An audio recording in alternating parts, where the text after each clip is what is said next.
আসসালামু আলাইকুম ওয়া রাহমাতুল্লাহি ওয়া বারাকাতুহু। বন্ধুরা, আজ আপনাদেরকে দেখাবো যে মসজিদে কিভাবে সুন্নাত মোতাবেক প্রবেশ করতে হয়। আমরা আসি অনেক সময়, এসে যেমন তেমনভাবে কী করে মসজিদে প্রবেশ করে যাই, কিন্তু আমাদের সুন্নত মোতাবেক হয় না। এখন আপনাদেরকে দেখাবো যে সুন্নত মোতাবেক কিভাবে মসজিদে প্রবেশ করতে হয়। ওই নিয়ে আজকে এই ভিডিওটা আমরা বানালাম।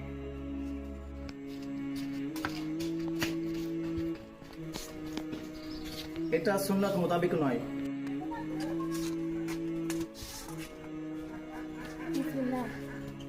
এটাও পুরোপুরি সুন্নাত মোতাবেক হয়নি।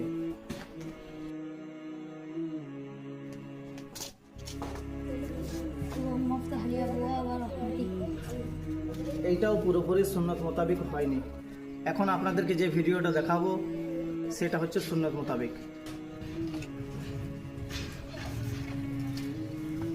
মসজিদে প্রবেশ করার সুন্নত হচ্ছে 6টি। 1 নম্বর হচ্ছে প্রথমে বাম পা দ্বারা চপ্পল খোলা, তারপরে ডান পায়ে চপ্পল খোলা। 2 নম্বর হচ্ছে মসজিদে ডান পা দিয়ে প্রবেশ করা। 3 নম্বর হচ্ছে বিসমিল্লাহ পড়া।